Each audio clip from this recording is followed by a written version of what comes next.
On va enchaîner. Du coup, alors le prochain intervenant, c'est Monsieur Paul Villetout, qui est docteur en histoire des relations internationales, qui vient de soutenir une HDR, une habilitation à diriger des recherches. Il est l'auteur d'une trentaine d'ouvrages, de plusieurs centaines d'études, d'articles, de communications sur l'histoire militaire et le monde contemporain. Et il est par ailleurs rédacteur en chef du magazine Gazette des Armes et responsable éditorial des éditions Memorabilia. Je vous cède la parole. Merci, Monsieur le Président.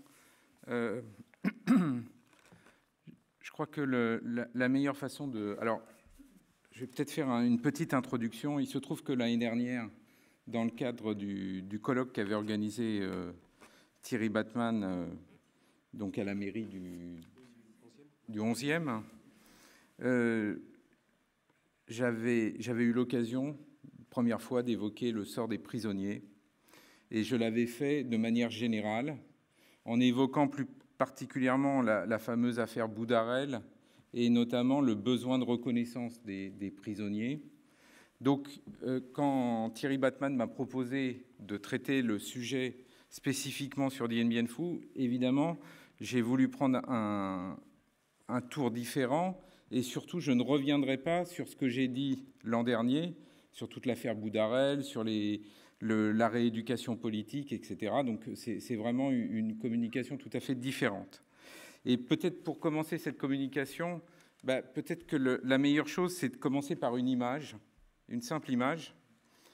Et cette image, en fait, c'est celle du début de l'été 1954, celle du début de l'été 1954, alors que les journalistes français voient arriver les premiers libérés des camps de prisonniers du Viet Minh. Alors, autant vous dire que l'émotion est particulièrement grande, et notamment l'hebdomadaire Paris Match publie ces photos. On s'en souvient guère. Et le journaliste de Paris Match évoque, je cite, « d'effrayants squelettes, aux genoux énormes, aux os perçants, une peau grise, au visage creusé d'ombre, au regard brûlant ». Les autres journalistes, puisqu'il y a évidemment d'autres journalistes, les autres journalistes sur place décrivent, je cite, « des hommes heureux d'être libérés, mais tellement maigres qu'on ne voyait luire dans leur visage, rongés par la barbe, que des yeux pleins de fièvre ». Alors, évidemment, ces images à 9 ans d'intervalle font inévitablement penser aux déportés, au retour des déportés de la Seconde Guerre mondiale, et c'est l'image qui revient le plus souvent. Et d'ailleurs, dans les archives elles-mêmes, vous avez des officiers qui font le parallèle immédiatement. Par exemple, le capitaine de corvette René Bardet, qui lui est chargé d'accueillir les premiers prisonniers, écrit « J'estime qu'il y a 2000 squelettes vivants qui meurent de faim dans ces camps. Les hommes que les Viettes ont renvoyés étaient ceux en meilleure santé, mais je ne me serais jamais attendu à voir des captifs dans un état si pitoyable. » Alors, ce qu'il faut dire, c'est que autant l'image a eu un effet important sur le moment, mais que cet effet a été très, très vite dissipé. C'est-à-dire qu'on a très vite oublié le cas des prisonniers. Alors, pourquoi ? Parce que, tout simplement, il y a eu l'effet de sidération de la défaite, mais il y a eu aussi, on n'en parle pas, mais il y avait tout un tas de sujets qui étaient sur le devant de la scène. Il n'y avait pas que le problème de l'Indochine. Il y avait notamment le rejet de la communauté européenne de défense qui, à l'époque, quand même avait une place importante. Et puis, très vite, puisque ça date de l'été 1954, très vite, le début de la guerre d'Algérie, 31 octobre, 1er novembre, etc. Donc, l'affaire des prisonniers de guerre français constitue en quelque sorte un des grands oubliés d'un conflit qui lui-même a été longtemps occulté. Et d'une certaine façon, on est très loin, si vous voulez, de l'exemple américain, parce que, pour mémoire, on va parler d'une marche qui a été particulièrement éprouvante, mais il y a un parallèle à faire immédiatement avec ce qu'on a appelé la marche de la mort aux Philippines, donc au printemps 1942, qui avait impliqué donc 75 000 prisonniers américains des Japonais. Cette marche forcée sur près de 100 km dans des conditions effroyables, sans soins ni nourriture, au mépris de la vie prisonnier, dont on pense qu'elle a fait 20 000 morts. Il faut comprendre qu'elle a marqué tellement l'opinion américaine qu'elle est à l'origine donc de la de l'organisation des prisonniers de guerre aux États-Unis. Et je ne sais pas si vous connaissez un tout petit peu, mais le poids politique de cette organisation, encore aujourd'hui, est un poids qui continue d'être poids politique, poids moral, poids financier, etc. Donc, évidemment, rien de tout cela en France. Et en réalité, ce que je vous propose, c'est d'aborder le sujet donc, suivant trois temps spécifiques. Et le premier temps, puisque je passe immédiatement, évidemment, c'est le problème des conditions de capture. Alors, quand on parle des conditions de capture, vient immédiatement le problème des chiffres et du nombre de prisonniers. Dans le film qui vous a été passé, en fin de film, qui vous a été passé tout à l'heure, on a évoqué un certain nombre de chiffres, on parle toujours, et c'est très difficile, contrairement à ce qu'on croit, c'est très difficile à quantifier, parce que d'abord, le problème des prisonniers de Dien Bien Phu est très difficile à isoler du reste du problème des prisonniers de façon générale. Donc les chiffres sont peu précis. Alors si on se plonge un petit peu dans les archives, alors je vous ai mis ça à l'écran, mais le commandement donc, du groupement opérationnel du Nord-Ouest, donc tout ce qui est commandé par le général de Castres, signale au 5 mai 1954 10 133 combattants encore présents dans le camp retranché. Donc sur les plus de, on l'a vu aussi, 15 000 engagés en plusieurs vagues depuis novembre 1953. Donc il y a un différentiel de 5 000 hommes. Alors dans ce différentiel, évidemment, il y a différentes catégories. Vous avez un certain nombre de tués, 1142, des disparus, des déserteurs, des blessés évacués, des blessés décédés et des cas inexplicables. Inexplicables, évidemment, sur le moment. Bon.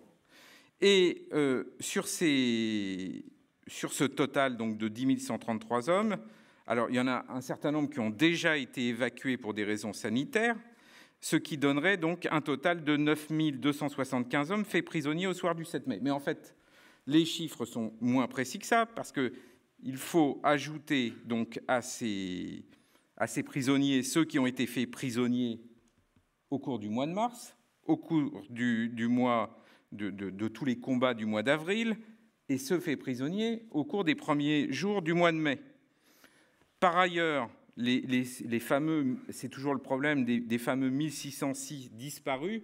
En fait, dans les 1606 disparus, il y a probablement beaucoup, et peut-être très majoritairement, des prisonniers de guerre. Donc, pour éviter toute polémique sur les chiffres, en général, on estime donc que le nombre de prisonniers varie suivant une fourchette de 9 000 à 11 000 hommes. Et l'un des hommes qui a fait vraiment l'étude la plus approfondie sur cette question, qui s'appelle Jean-Jacques Arzalier, lui évoque au début des années 2000 9 789 prisonniers. Voilà. Par ailleurs, les conditions de capture, évidemment, sont extrêmement variables. Alors, il y a tous ceux qui ont été faits prisonniers donc, avant le 7 mai, et eux ont été rapidement évacués donc, des lieux de combat, et ils ont été, comme je vous l'avais expliqué l'an dernier, immédiatement triés en fonction des grades, des origines ethniques, pour rejoindre ensuite, donc, au bout de quelques jours, par colonne, les camps. Pour pour les prisonniers du 7 mai, évidemment, la situation est différente. C'est-à-dire que là, on a affaire à des hommes qui ont été prévenus, en général par radio, de l'arrêt des combats à 17h, et donc ils attendent l'arrivée des soldats du Viet Minh dans leurs abris, et en général, ils prennent le temps, d'ailleurs, de rendre inutilisables leurs armes, leurs radios, et aussitôt l'arrivée des Viet Minh, donc, ils sont attachés, ils sont fouillés, ils sont attachés. Parfois, ils sont même encordés par le cou, les uns et les autres. L'épuisement, évidemment, est total. Et d'ailleurs, le colonel Allaire en parle au début du récit dans le film de M. Delarme. Il y a ce sentiment de honte, notamment chez les officiers français, d'être faits prisonniers, avec évidemment le rappel de 1940, etc.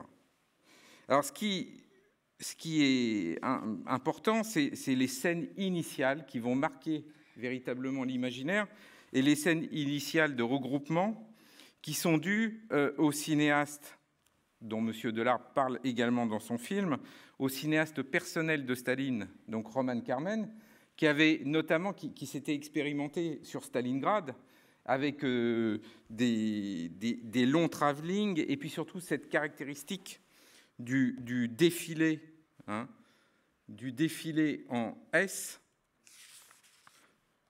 voilà, bon, vous le voyez, qui donnait toujours ce sentiment qu'il y avait évidemment beaucoup plus de monde qu'il n'y en avait réellement. Les autres, donc alors, ce qui se passe immédiatement, c'est que les soldats indo-chinois donc, sont mis de côté, hein, et sont éloignés. Et c'est tout le problème de cette affaire ensuite de comptabilité, c'est qu'on ne sait pas exactement quel sera leur sort. Mais on peut imaginer très raisonnablement, contrairement, en toute modestie, mais contrairement à ce qui est indiqué à la fin du film, je ne pense pas que 94% des prisonniers indo-chinois soient morts dans les camps. Je pense qu'un grand nombre a été sans doute exécuté, mais qu'un autre grand nombre a été rééduqué et a rejoint les rangs du Viet Minh. Pour les autres prisonniers, il y a cette volonté dont on avait parlé déjà l'an dernier, c'est-à-dire celle de briser les hiérarchies, hein, de faire en sorte que les groupes soient commandés en général par ceux dont le grade est le plus bas, et souvent par les plus jeunes. Donc éviter que les affinités se recréent au sein des convois. Et surtout, c'est important de noter que le départ des convois ne se fait pas au même moment. C'est-à-dire qu'il y a des pourparlers entre Français et Viet Minh, entre le commandement français, avec la question de rapatrier un certain nombre de blessés. Donc il y a des tractations qui durent jusqu'au 21 mai. Et ces tractations aboutissent au rapatriement donc, de 858 blessés, évidemment un chiffre très faible, par rapport évidemment aux cas qui sont particulièrement graves.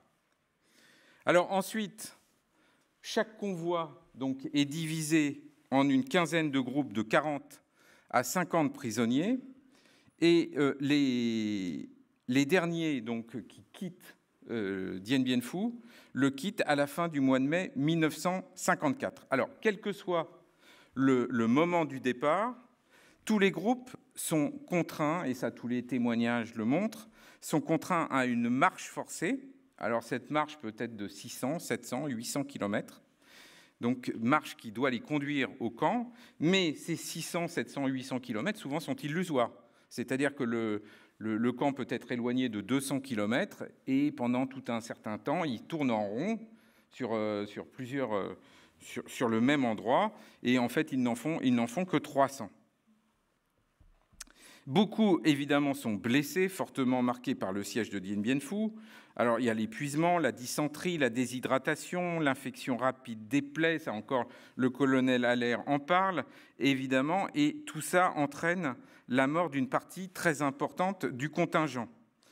Puis, ensuite, il y a le paludisme, beriberi, dysenterie, qui font des ravages dans une population donc, qui est quasiment privée de soins et d'hygiène, et on estime donc que la mortalité, celle dont on parle généralement, pour ce qui concerne Dien Bien Phu, pour ce qui concerne les prisonniers de Dien Bien Phu, la mortalité est la plus importante à ce moment-là précisément, c'est-à-dire lors de la marche, hein, des marches de 30 à 45 jours, avec des taux de mortalité entre 50 et 60%. Et seuls donc, quelques groupes d'officiers supérieurs et quelques blessés aux jambes incapables de se déplacer font évidemment une partie de la route en camion. Mais il ne faut pas croire que les conditions en camion soient extrêmement favorables, parce que, bon, certes, ce sont des privilégiés, mais le camion, ils sont comme des bestiaux dans ces camions, avec un manque de lumière et puis des routes qui sont particulièrement difficiles. Les marches ont lieu généralement la nuit. Alors pourquoi la nuit ? Par mesure de précaution, pour éviter d'être repéré par les avions d'observation.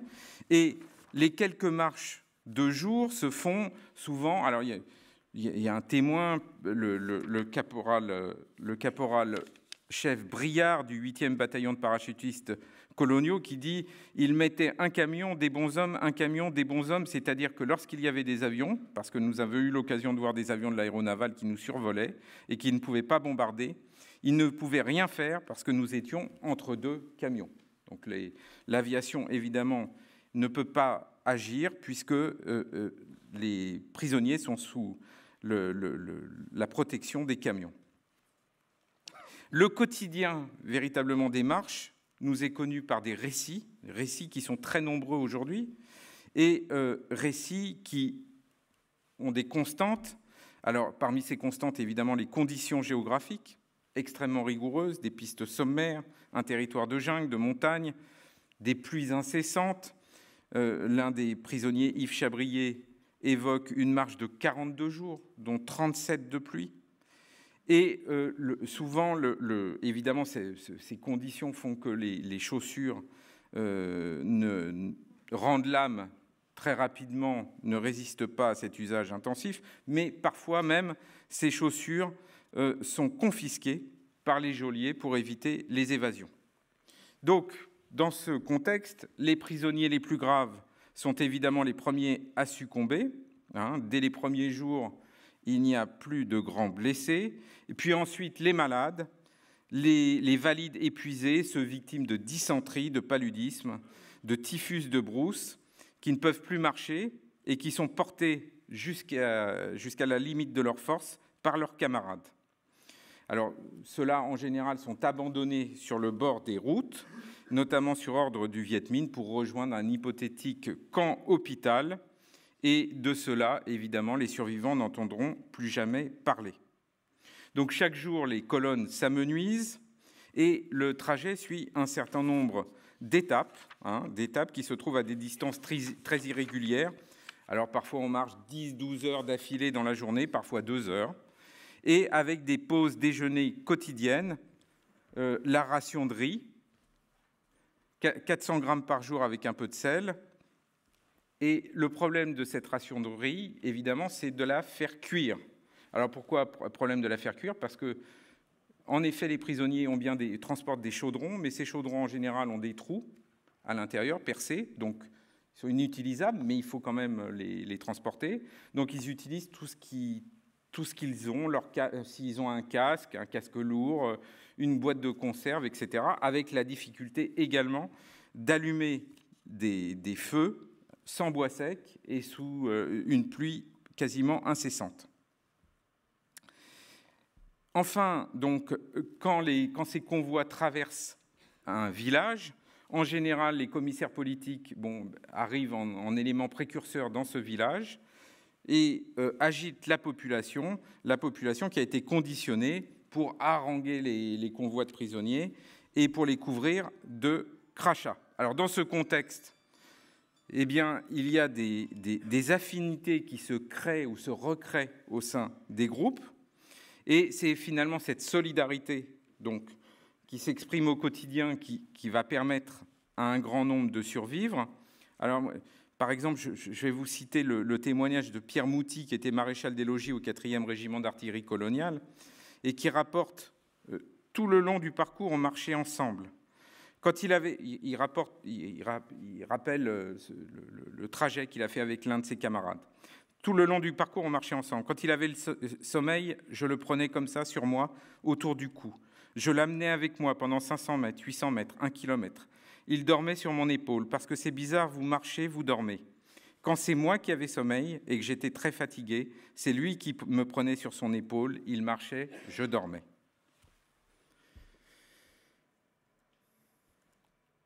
Alors maintenant, troisième point, la libération. Alors la libération, je ne vais pas revenir sur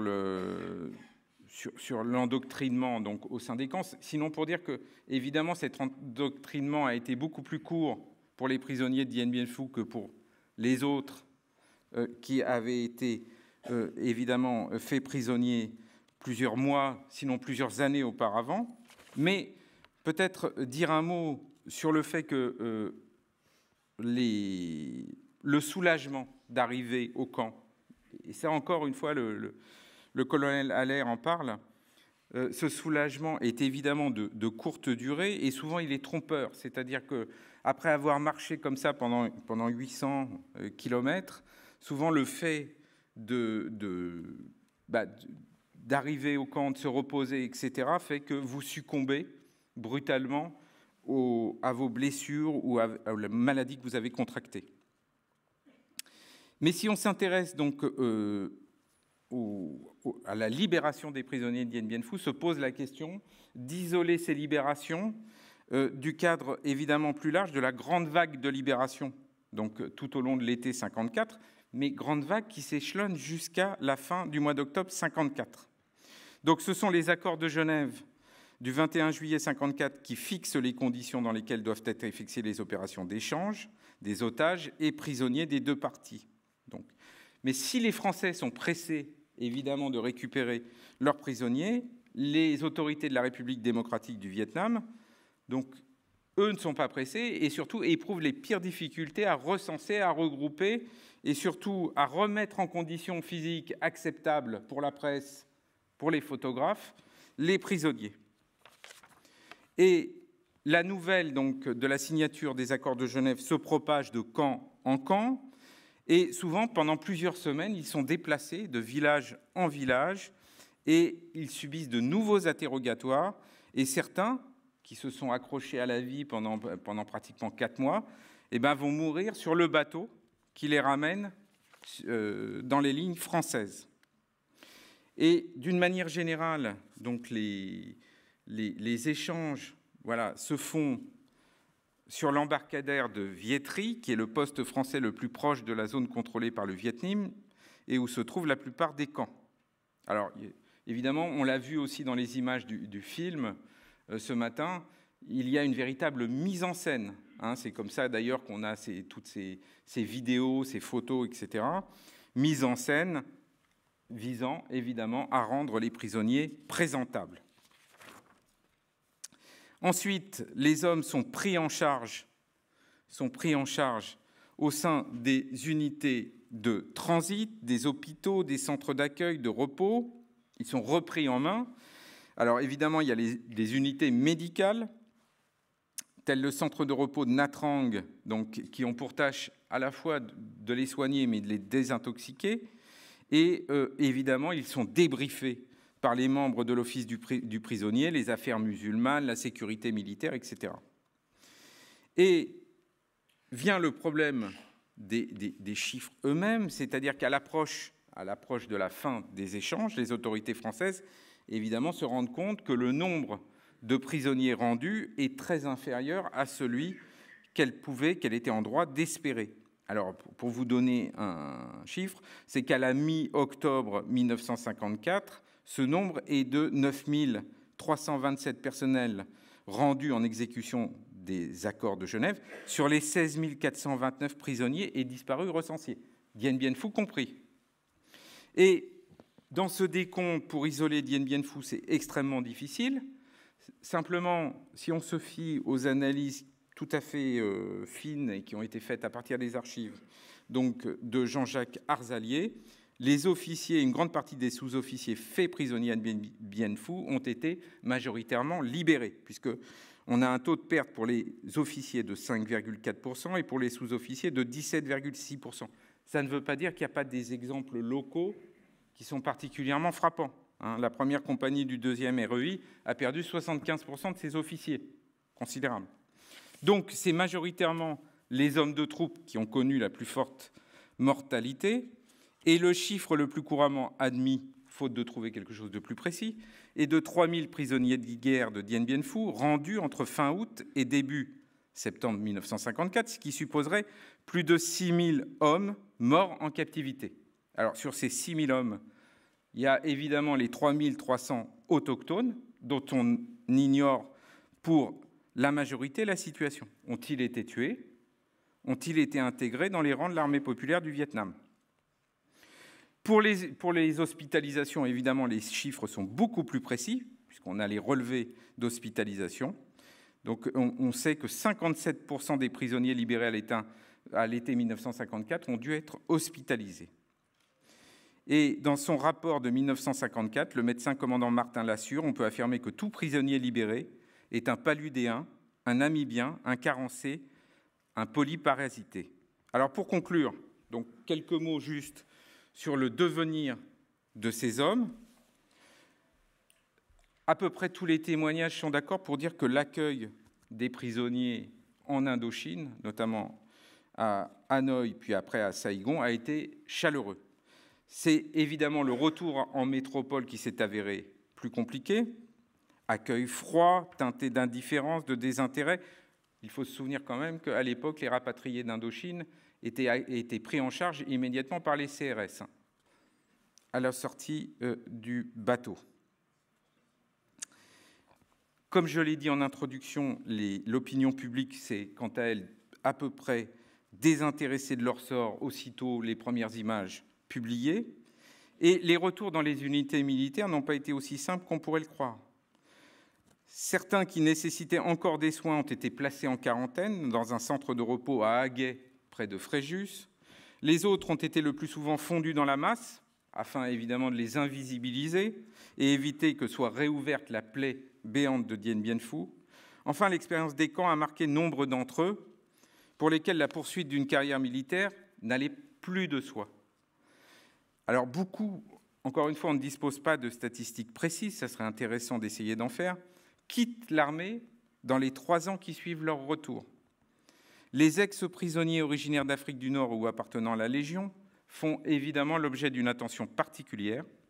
Certains sont même placés sous surveillance étroite, sans évidemment que l'on ne sache véritablement si un grand nombre a rejoint par la suite les rangs du FLN naissant. Je vous remercie.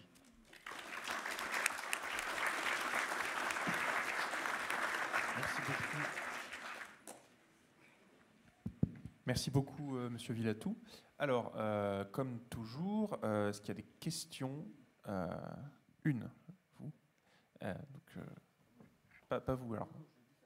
Ah oui, seulement une question, oui, effectivement, parce que sinon on va manquer de temps. Alors.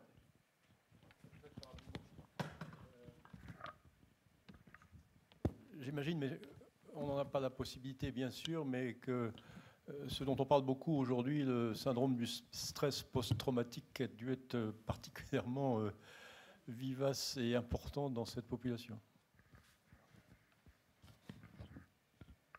Alors évidemment, on s'est refusé. Je ne sais pas si ça marche. Oui. On s'est refusé pendant très très longtemps de s'intéresser à ces questions au sein de l'armée française, beaucoup plus longtemps que dans d'autres armées. Hein. On a fait une étude il y a quelque temps sur la question précisément. Mais il y a un certain nombre de médecins militaires, dont le médecin Arzalier, qui s'est intéressé spécifiquement à la question de Dien Bien Phu et qui a fait une étude précisément sur ce syndrome et l'analyse fine de ce syndrome à partir notamment de tous les questionnaires et de tout le débriefing qui a été fait après, notamment par la sécurité militaire, etc. Et en effet, ça a été extrêmement, extrêmement rude. Et ça a été d'autant plus rude quand ils sont, c'est ce que j'ai tenté de dire en conclusion, ça a été d'autant plus rude quand ils sont revenus dans leurs unités. C'est-à-dire que souvent, moi, je me souviens d'un ancien qui me disait, alors il n'avait même pas été dans les camps, il avait été il avait été dans une prison du Viet Minh, donc pour du droit commun. Hein. Il avait été au milieu des droits communs. Il avait été laissé pour mort, donc il y avait eu un enterrement fictif qui avait été fait dans sa commune et il a fini par revenir. Et il est revenu, il est arrivé, alors c'était un parachutiste, il est revenu à Bayonne. Et puis à Bayonne, bon, il a essayé tant bien que mal de recommencer. Et puis il y a deux jeunes Saint-Syriens qui sont arrivés. Et puis les 2 jeunes Saint-Syriens, il me dit, les 2 jeunes Saint-Syriens, n'arrêtez pas de nous dire ah mais vous, les gars qui avez fait l'Indochine, vous êtes vraiment des branques. Vous avez des chefs qui n'ont jamais su. Nous, si on avait été là, on aurait quand même fait autre chose. Et il m'a dit, au bout d'un moment, on était tellement dégoûtés qu'on est parti. Et je pense qu'il y a beaucoup de cas similaires, c'est-à-dire parce qu'ils n'ont pas été pris en charge, ils ont été très peu pris en charge, en tout cas sur le plan... parce qu'il y a eu quelques études, alors pour revenir aux affaires d'intoxication, d'endoctrinement, il y a eu quelques études qui ont été faites à l'époque, mais aucune prise en charge. C'est-à-dire qu'on a estimé à l'époque que la propagande n'avait été que de surface, ce qui était globalement vrai, hein, n'avait été que de surface, et donc que finalement il n'y avait pas de risque particulier pour ces prisonniers. Mais en fait, dans la réalité, c'est qu'ils avaient subi des traumatismes terribles. Et souvent, par exemple, il y en a certains qui témoignent que les prisonniers, quand on leur pose une question, répondent souvent par groupe de deux. Ils sont deux, c'est-à-dire ils ont pris l'habitude de se consulter avant de donner une réponse. Des choses comme ça qui font que il y a eu une impossibilité de se réacclimater. Alors ça touche essentiellement les hommes de troupe. Hein. On ne parle pas de le cas des officiers étant très différent. De toute façon, la mortalité a été inférieure pour les camps d'officiers, tout simplement parce que les médecins militaires étaient dans les camps d'officiers et qu'ils ont permis souvent de prendre en charge les blessés. Merci beaucoup.